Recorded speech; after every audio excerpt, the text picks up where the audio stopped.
All right, welcome to BCB Live, the safest station in the nation. Our guest today is Mr. Gary Babbitt. He's a consultant, driver, classroom instructor, driver instructor, you name it. And we'll get into that a little bit more. Gary, welcome to the show.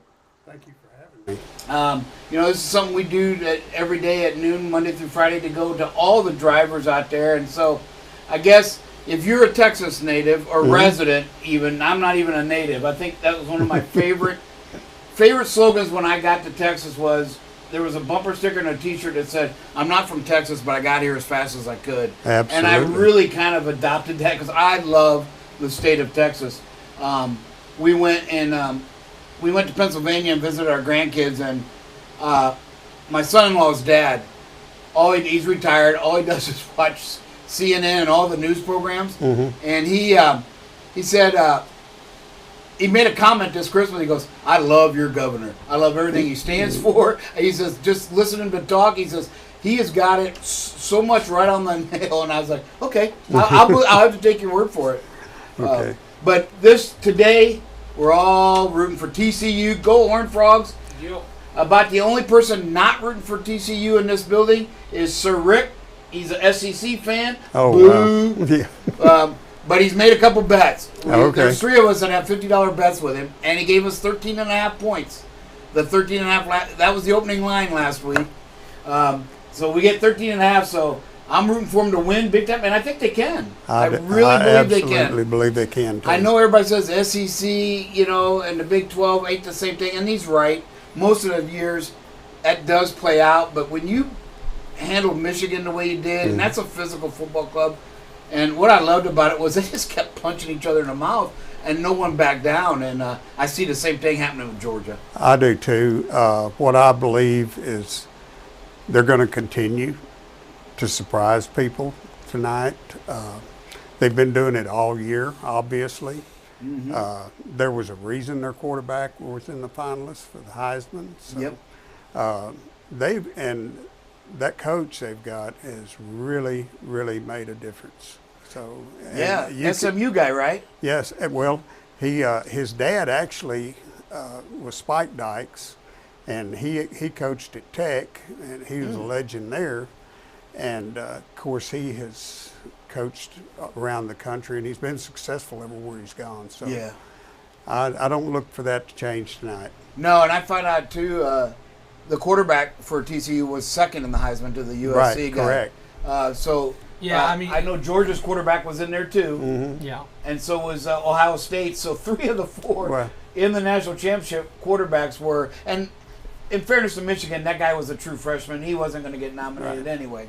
Right. So but still, 3 of the top 4 Heisman candidates are in the playoffs, and we got 2 left. So it'd be interesting to see. There's some great story. I love some of the storylines behind these. You got where TCU's starting running back is injured. Right. And the backup is literally, you can see SoFi Stadium from his neighborhood where he grew up in California. So he's basically playing in his backyard. Now he's going to get to play for a national championship. And he was no slouch when he came in against Michigan. I think he still had like 150-some yards rushing. So not like game. And then I think the story I watched the Heisman and they were doing stories on the quarterbacks, and Dugan, is it, or Duggan? I don't know how they pronounce it. Most people pronounce it Duggan. Yeah, but he had the starting job, and when Sonny came over, he had to go in and call him in his office, tell him he wasn't going to be the starter. Right. And then the starter got hurt, and now here this guy steps right back in, doesn't let it get to him, and is runner-up for the Heisman and playing in the national champ. I mean, there's just so many stories. And normally I would agree with Sir Rick. Conferences make a difference. The SEC is by far the best conference in the nation. But every once in a while you get those teams that just seem like they're destined and a Cinderella and all the things are lining up just right. And this seems to be that way for TCU this year. I agree. The SEC obviously is a lot more battle-tested because of the quality of competition. But I think TCU, after they showed the showing they had with Michigan, they're going to step right in there and tell this nation what they're all about tonight. They may not win the game, but they're going to be in for the fight the whole way. And one of the things I love is, yes, they play some lesser competition. They never quit. Never quit. This team never quits. I don't care. Even when they lose, I mean, I still blame the coaches that they lost the Big 12 championship game because they didn't run the quarterback sneak after this guy ran them back into tying it up against Kansas State. He carried that team in the fourth quarter, and then it's like, and then you turn around and hand it 5 yards deep twice in a row, and Kansas State is a better run defense than they are anything else. So you just like playing into their strength. But it's always easy to hindsight the coaching, you know. That game, 5 times out of 4 times out of 5, they got their 1 wins. All I got to say, you put TCU up against them 4 more times. I believe that. Yeah. So, well, all right, we're all rooting for that. Hey, we're going to take a little break, and then we'll be right back with an interview with Mr. Gary Babbitt. You're watching BCB Live, the safest station in the nation. BCB Live covers freight. Here we are now at 21% of record freight being rejected. News down in Texas. We're going to talk a little bit about this. We had another $1.5 million seizure. If ever there's a time to do a pre or post trip, it's if you're doing something wrong. Weather, traffic. Hey, good morning, everybody. Welcome to some traffic and weather with Buckle Up Bob. You can kind of see where the visibility can be compromised a little bit. Again, right where that rain is. And most importantly, safety. One of the things that we must do is make sure that safety is the number one thing that we focus on. Going into an intersection yellow is not the way. That's to clear an intersection, not to enter an intersection. Tune in weekdays from 7 a.m. to 8 a.m. Central Standard Time. You can watch BCB Live through LinkedIn, YouTube, or Facebook. So what are you waiting for? Subscribe today and follow BCB Live.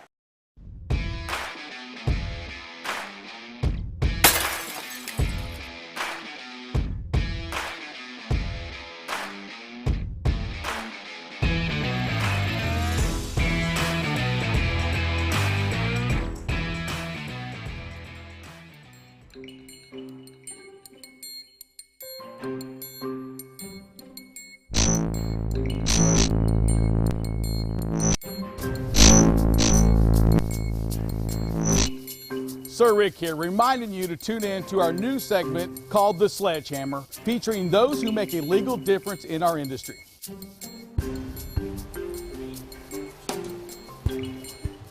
All right, welcome back to BCB Live, the safest station in the nation.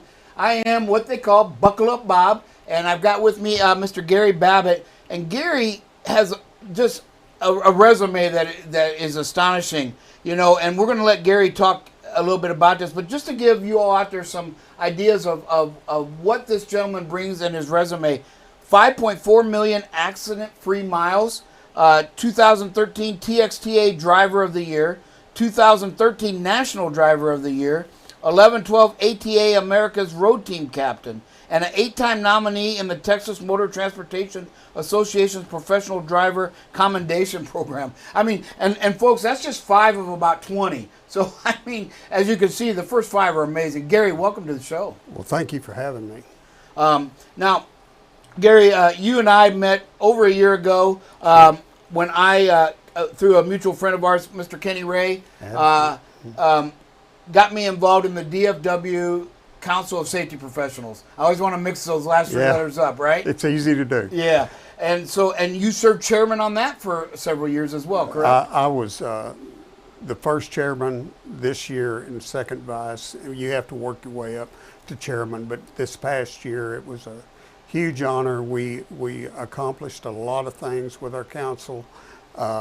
We have a great board. We have great membership that are always willing to step up, and when we have a program that we're going to put on, whether it's the truck driving championships or the fall seminar or whatever, they have just been amazing. So yeah, and now the fall seminar, there's just been 2, right? Just been 2. And I've been to both of them, and I'm just going to tell you folks out there, if you're not a member of the DFW Council of Safety Professionals, please look into it and join. It was amazing, a lot of great speakers. Some of the most important things I've gotten is lawyers and what we can do to help yourselves and your carriers and your companies out there. And even at one of the, last year, one of the council meetings, we had a lawyer. And I remember talking to him about, you know, things that we code that if we put preventable, that could end up hurting them. They can get around it, but just little things like that we do to ourselves. And so there's a lot of valuable information by attending these. Tell me a little bit about the council, because I know there's some, I've met some of them and they are amazing, but there's some special guests there that are at every meeting that are advantageous to all of us. Yes, the one group that is always there, they're always there for the council too, by the way. Yes, they are. They participate in many of these events, are CV officers. Yes. And they are the most dedicated, the most knowledgeable, and their willingness to share what is going on in safety with our trucks, our equipment, the highways, they have just been an asset that you can't even begin to describe. There are no words. Yes. And they're always willing. If you come to our council meetings, they're always there for you. They're always willing to answer your questions. And you brought up the attorney a while ago. We actually have an attorney on our board, and one of the best attorneys in his field, Mr. Peyton Inge with Kershaw Anderson, and so he's there to answer questions too most times. And there's just so many advantages. You've got Kenny Ray, you've got Steve Wilhelms. There are so many that are on our board that are there every week. Every week, every second Tuesday. How about that? But they very seldom miss. They're amazing with their knowledge. Of course, I'll be there if you want to ask a question for something from a driver's point of view. I'll be glad to answer it for you. But it's one of the greatest things that's ever happened to me in my career, and I got involved after I stepped down out of the truck to have something to do, and the more I went, the more I wanted to go. Yeah, I'm the same way. Okay. It's like once Kenny Ray invited me. He Sure. was a part of our insurance, and and even Kenny to this day, and I actually feel this way. He makes me feel like it, but he always calls me. He goes, "You're like a brother to me." There's nothing I would. But I think he says that to everybody, but he means it. It's not just words. Kenny Ray is like a brother, and what I'm finding is, a lot of the members of this council and the people show up it's a brotherhood. It is. It really is, because I've never felt out of place at it. I've never felt like a stranger, even the first 1 or 2 times I went. And then I had a few of them with me at the Texas Trucking Association conference this past summer, and they all just come up and they remember me. Sure. I'm horrible with names, and these folks all remember me. So I remember, talking to that and saying, Rick, we got to get a part of this TXTA, because Rick's a gifted speaker and could do so well at some of these. And he would be welcome. Yes. TXTA, what people don't understand, a lot of these all of the councils, they are kind of a arm. That's what I would say of the Texas Trucking Association, and the TXTA, the membership. You want your brotherhood to grow, join TXTA. If you like Dallas-Fort Worth Council of Safety Professionals, I promise you, your brotherhood will grow exponentially. You'll be meeting people that are experts in their field. They know what they're talking about, and they will share their knowledge. So I love it. Speaking of, one of the things at the last meeting that I signed up for, so I'll follow up again tomorrow, because we have a meeting tomorrow, right? Okay, sure. Yeah, so Hope to see tomorrow you at there. what, 11:30? 11:30. 11:30. Again, go online, I guess they can, right? Yeah, you can go online, go to our DFW Safety Council, dfwcsp.com, go to our website. You can actually pay online. If you want to join, which I hope you do, you can actually pay your dues online. Yes, and you can sign up. And they're several. very reasonable. They really are. Yes. I signed up, I think, enough for 3 or 4 of our company to go, so that if I can't make it, we want to send a representative to every meeting. I'm so glad you are. And then we have a nice dinner and some really great topics. And one of the things that they talked about that I'm excited about is I put in and volunteered to judge the TXTA competition down in Corpus I can't Christi wait to have this summer.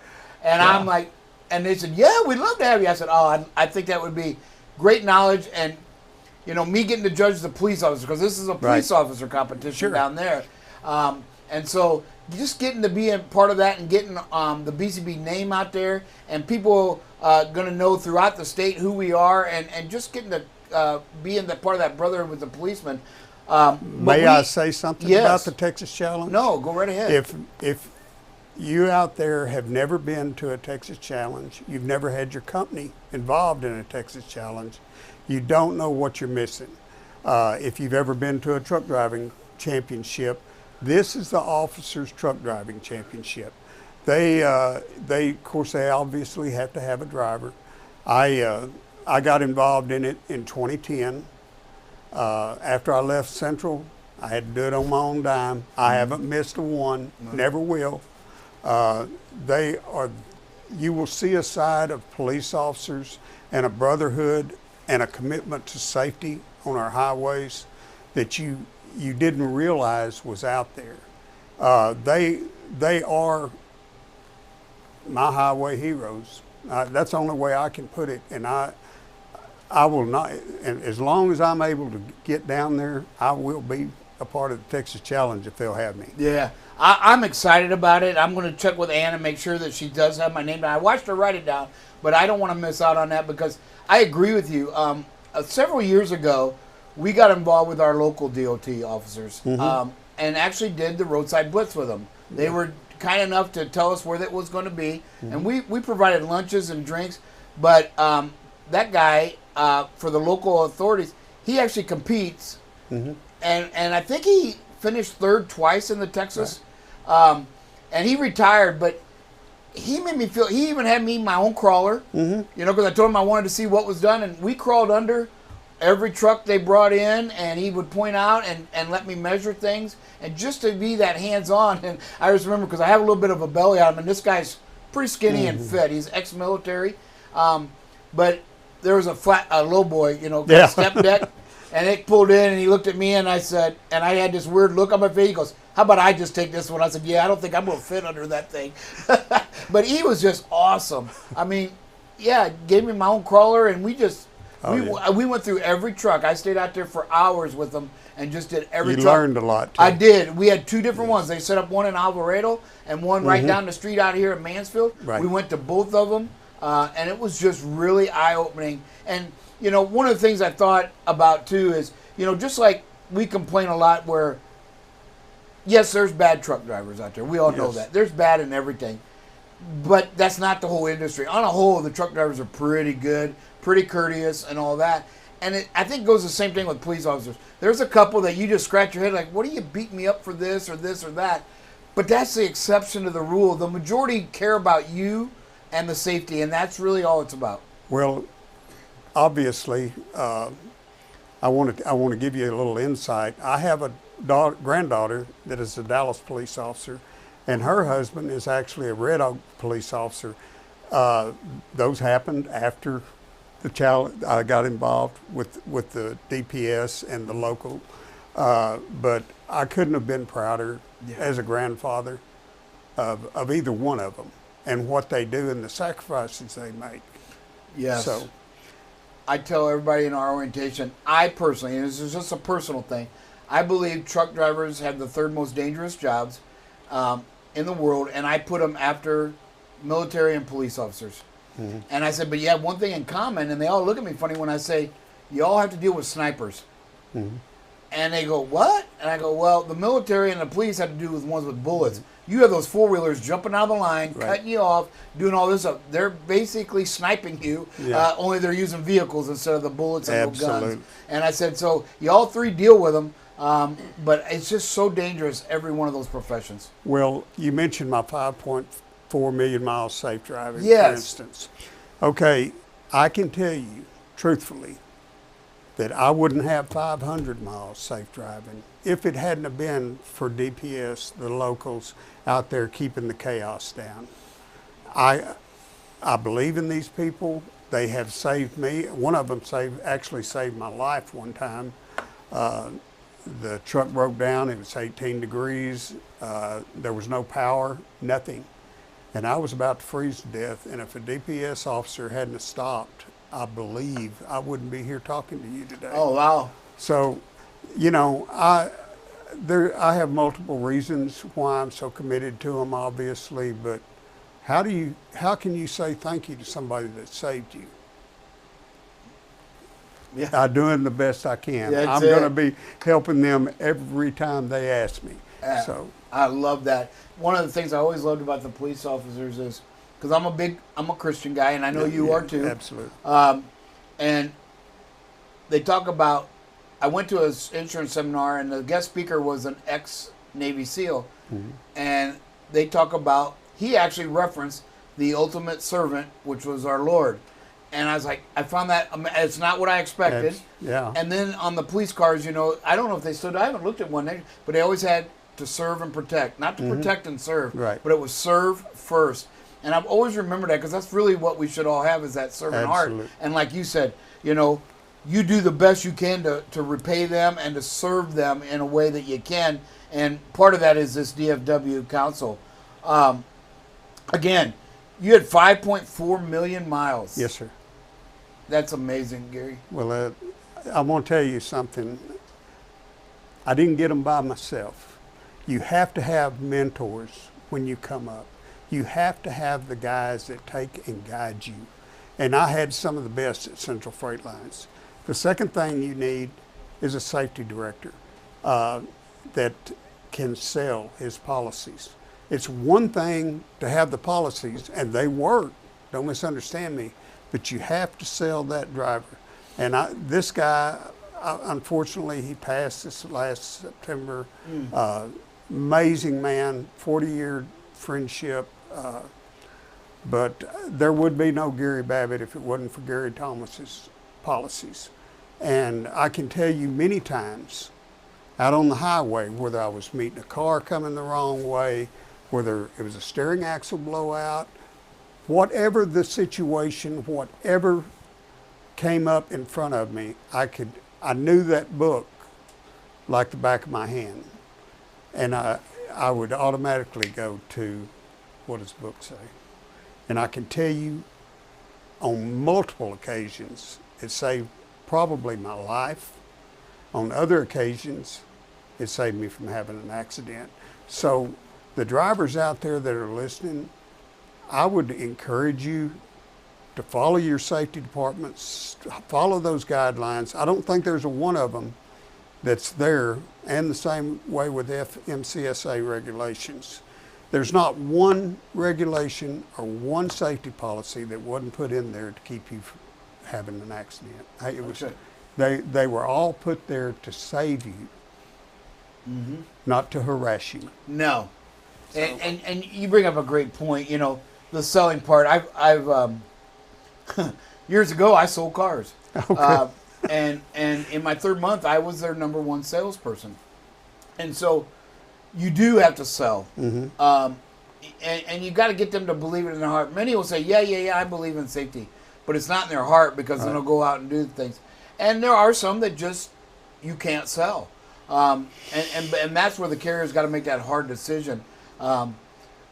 Years ago, I had a driver say, you enjoy this, don't you? And I said, no. If you find a safe driver that enjoys having to let somebody go, he's in the wrong profession. The goal should be to retain and educate.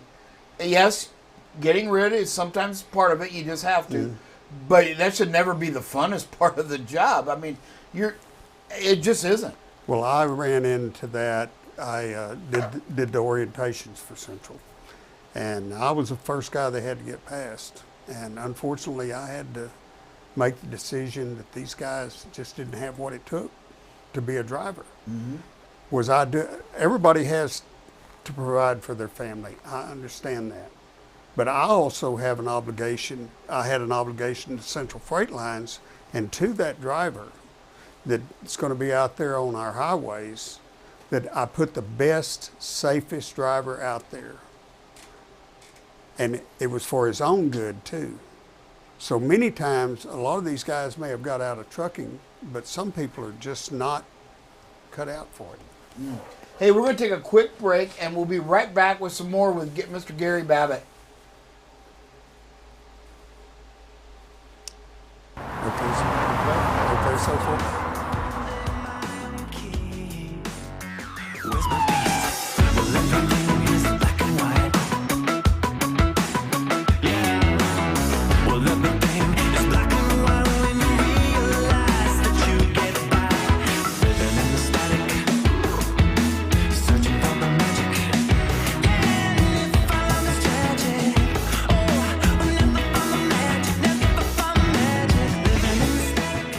I want to thank you for being on BCB Live. Thanks, Andy. Appreciate you. Hey, Thank appreciate so you, Andy. Have a good one, buddy. Thank you for joining BCB Live. I want to thank each and every one. Hey, thank you for taking time to join BCB Live. I want to thank you for coming on and shedding light. Thank you so much. Loved having you on here. Woo! Great job, Clara. Thank you so much for joining us.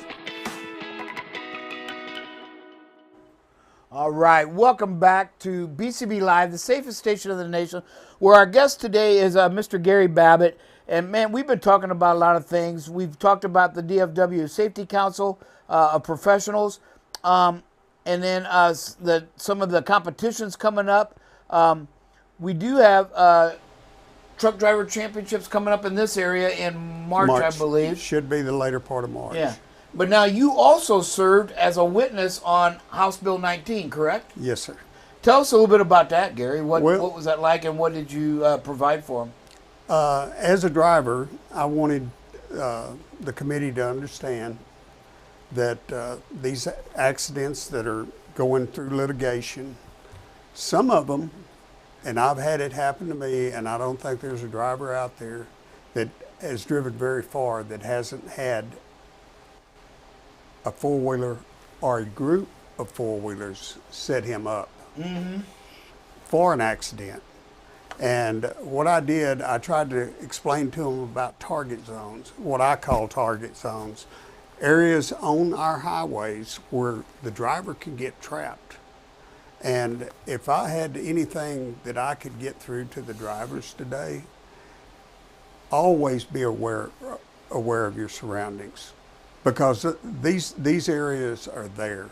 I mean, they can pull out in front of you, they can shut you down, they can cause you to have a rear-end collision. I can give you a perfect example. Yeah, give us some. What are some of these areas? What do they look like? Well, the most dangerous type was, I don't know whether you've ever been to the old Texas Stadium in that area where the old Central Freight Lines was, where you come up the ramp, you make a circle, you get on 114. Well, you're in the right lane of 114, which you should be. 300 yards in front of you, 183 and 114 come together. You've got 38,000 pounds on a set of doubles, okay? You've got traffic flying by you, obviously, in the left lane. Now you're merging into traffic. Now, how easy is it for one of these people to get in front of you and slow down and slow down? They've got you already at a slow speed. You haven't had a chance to build your speed up good. And that's why when I say always watch your surroundings, it's places like this to where you can get trapped, but then watch the driver in front of you. If they're looking in that mirror and they're bending down like that, or they're looking in that left mirror or that right mirror, they've got a plan to go left, right, or stop.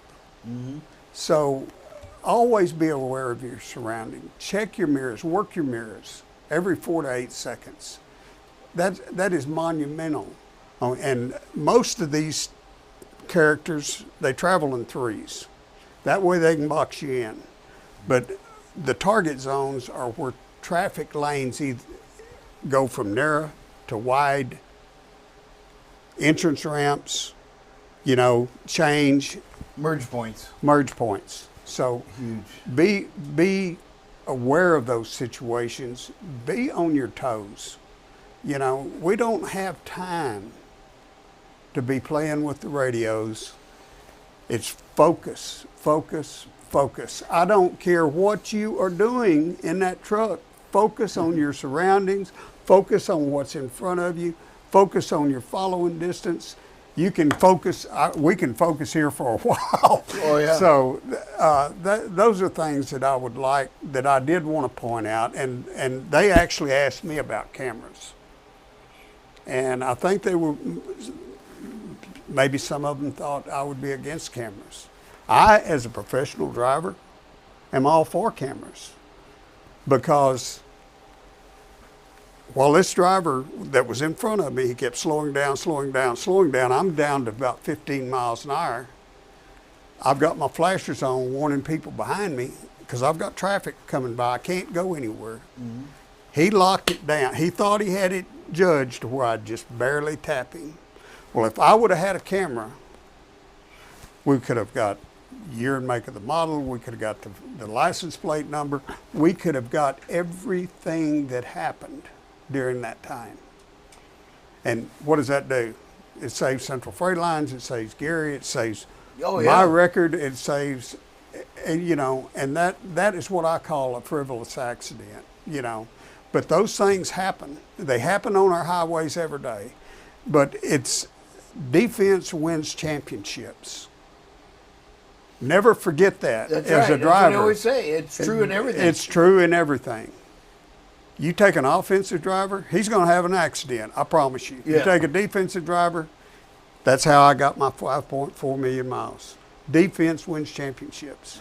There you go. That's a great, I got to remember that sport, because we use sports analogies all the time. And I love how you said focus, because my wife now jokes with everybody. She goes, you have no idea how hard it is to live and be married to a safety director.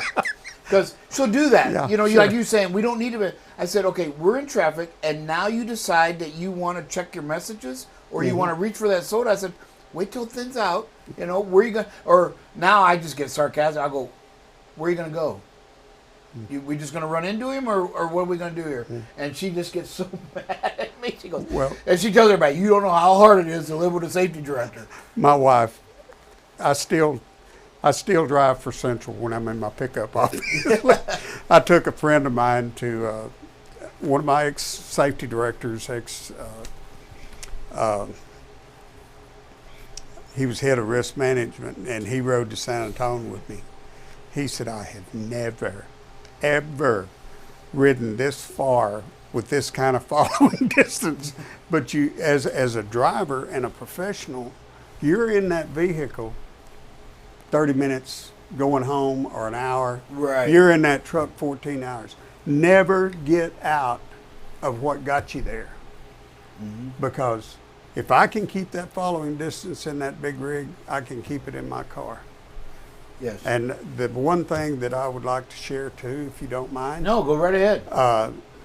For those that don't know, the golden rule of safety, do you know what it is? I'm not even gonna venture a guess. Okay. I'm sure it'll be wrong. I got many, but Drive like every vehicle on the road with you is a family member. Would you text with your daughter beside you? Would you tailgate your mother? Would you cut your son off? You know, always keep that mentality. And if everybody drove that way, we could cut accidents down to weather-related or mechanical. Yeah.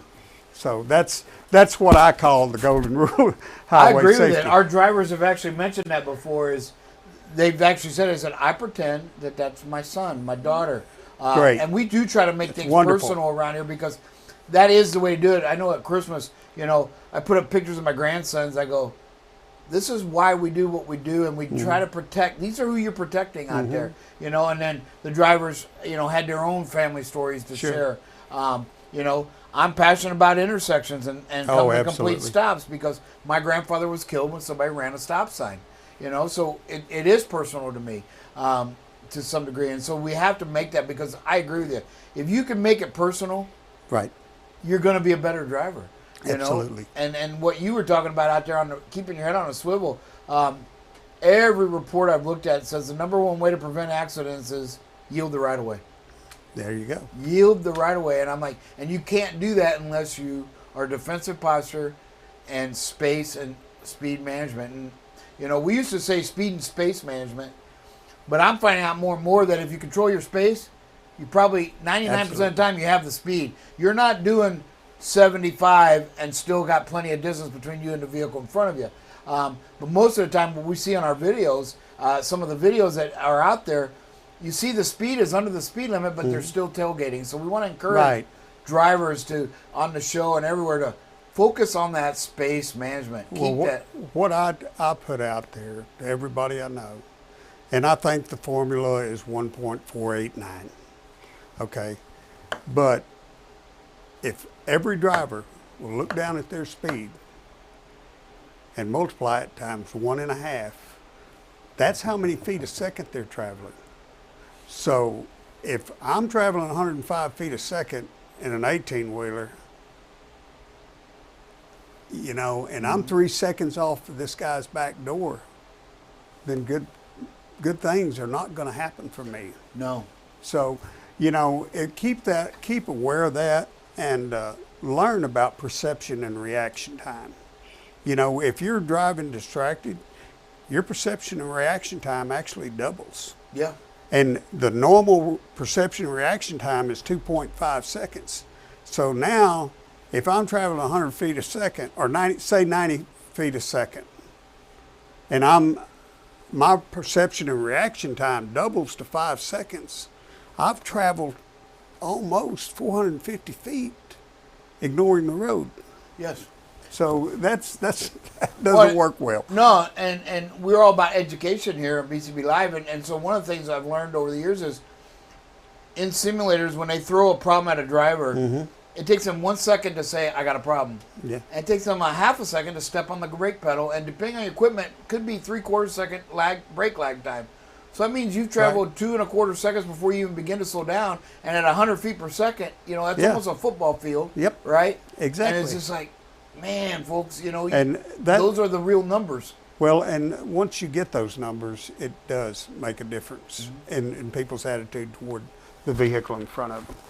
So. Yeah, and the cameras are great. We've actually had a driver where it was more of a road rage engine, and they flagged us over, which never do out on the interstate. Go to a well-lit public place. But our driver got out. The driver was mad. We couldn't really tell what was going on, but we had the camera. Then, thanks to the hood mirrors, make sure you got hood mirrors on your vehicle too. The guy walks around, takes something out of his pocket, and we see this. And then our driver starts to take off, and the sensor went off. That other motorist went out and stabbed our steer tire. Oh, wow. So then we sent that video the police didn't write a ticket to anybody. So we sent that footage to the police department, and they went back and arrested the guy. You know, but it was just, those cameras are hugely things that can save you. Well, and the driver, the victim of road rage, has the most control over road rage. Yes. You are the one that you're not giving your man card up at all by turning. The worst thing you can do is make eye contact. The second thing you can do is interact. And if 1 out of every 4 fatality accidents in this country involves aggressive driving, why would you want to get involved in that, especially when 37% of all road rage incidents involve a handgun? So, you know, the only way you can win is, back to your thoughts earlier, to have the Christian attitude. Turn the other cheek. That's it. Hey, and you haven't given up anything. You may have saved your life and his, and others around you. So from the great movie Forrest Gump, right? Stupid is as stupid does, sir. Right? Let stupid be stupid. You know, what's crazier, right? Somebody being stupid, or you thinking you can fix stupid, right? People have been trying that for years, and you can't fix it. Right. That's the old saying. Did we have somebody with their hand up? I don't. Okay, I just make sure if we had any callers. No, we're just getting ready to. We got about 3 minutes left, and we've got video. All right, and we just Gary, any last parting things here that words of wisdom? I mean, we hit everything that we wanted to. We talked about the road race. Was there more that you wanted to go on that? Because that, you know, the thing to always remember is people are being born faster than they're dying. Yes. Okay, and so we know that, and so that means that every year there's more 16-year-olds, 17, 18 on the roadways, right? They're not professional. They don't know the rules, most of them. Most of them, you can bet, are distracted. Someone. One of the things I believe in when we lived in Pennsylvania was we moved my son's freshman year, and he hated it because he couldn't, even though he turned 16, he could not drive till he was 18 in the state of Pennsylvania with more than one under 21 passenger in the car. Otherwise, it's against the law. If we were in the car, then they could have more. But if it was just him driving, he could only have one person under the age of 21 in that car. Any more, he was breaking the law. And it was to stop the distraction and to save the teenage deaths that are happening, because you get 4 or 5 teenagers in a car, the music's blaring, they're having a good time thinking they're indestructible, and then they're distracted and somebody dies. And figures show that that is actually more dangerous than being on a cell phone. Yes. Having that many people in the car, that's the kind of distracting involved. So the other thing that I would say, we hit on the road rage. Now that bothers me because you're taking that vehicle and making a weapon out of it. Mm-hmm. But that does not diminish the danger of distracted driving.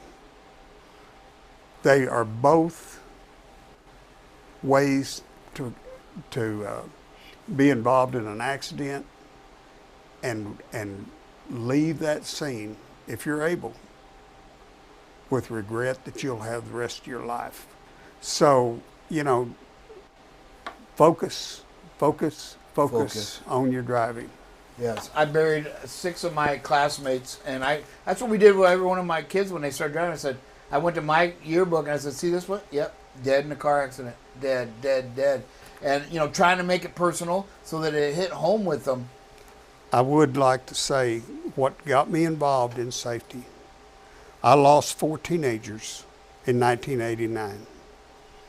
And I asked God, I was a pallbearer at one of them. I asked God that day to use me in some way so nobody else would feel like that community felt at that time. I mean, when you bury 4 teenagers, and it was over reckless driving, good kids, but for the rest of my career, from 1989 to 2016, and I'll do it until the day I die. That's why I do what I do right now, is to keep these accidents down. But God gave me a lot of platforms. He gave me America's Road Team, the greatest platform you can have for safety. So, the DFW Safety Council, things of that nature, TXTA, so, those things, until you have really dealt with an accident personally and lost someone, right, then you do not understand just how devastating they can be for the rest of your life. Yeah, and you're right. And unfortunately, many don't learn the lesson until it's too late. Right. And then, like you said, too, what we like to talk and educate here, when you ask a driver what is number one cause of distracted driving, they're going to say cell phones. Mm-hmm. And that could be further truth. I think there's a saying out there now, even in the trucking industry, fatigue is the new drunk driving, right? Because that is exactly, when you're fatigued and really tired, you are as impaired as if you drank 2 or 3 bottles of beer in an hour. It's, and like I said, it's the new drunk driving. Well, if you're texting and driving, and in being involved in distracted driving in that way, you are 6 times more likely to crash than being drunk on the highway. So that should be an eye-opener. I would hope that, our laws change. And the one thing I'd like to see is cameras in every vehicle. That includes cars. The other thing I'd like to see, and I truly mean this, is for the driving public to be scrutinized like the professional truck driver when it comes to cell phones, distracted driving, things like that. Love to have you back on the show, Sure. because Indianapolis, and just a real quick, and then we're going to go to some videos. We got to wrap it up. Okay. Indianapolis did that where they split their DPS officers. They put one in the truck, and they put one in the car following the truck. And in 4 hours, they wrote 183 traffic tickets to the 4-wheelers. And when they interviewed him on the news, one of the officers, he said, we could have wrote another 200 if we had more officers. Mm-hmm. But it was the only time I ever heard where they actually was out there supporting the trucking industry and realized and making everybody bringing to attention that, hey, truck drivers aren't the real issue. Drivers, period. Yes, you have some in truck, but you have a lot of them in those four-wheelers that don't know how to drive around them. You know? Exactly. My kids know how to drive better than my wife, and she grew up in a trucking family. Her dad And drove. back to America's Road Team, that is what they are about. Education and informing the public about how to drive around these trucks. I almost think somebody from our professional should go to their local high schools and They talk do. to the That's what driver they do. education department. Say, hey, here's what kids. I'm just telling you, you got to make and have the hard hitting facts. If you about can this. get in and you can get your truck out there, I'll come out there and help you. There you go. Promise. Love it. All right, we're gonna take a quick break, or we gotta go. All right, Gary. Before we leave, we ask the same thing from everybody, right? It's been a while since I've been on the show. We ask everybody to just state their name and say who you're with and that you are watching BCB Live, the safest station in the nation. Okay, my name is Gary Babbitt. I'm with Commercial Fleet Data System. The best way to safely automate your safety program, and I'm talking to you from the safest station in the nation. BCB Live. Thank you, Gary. We'll do it. All right. Hey, everybody. That's it for BCB Live. We will talk with everybody again tomorrow.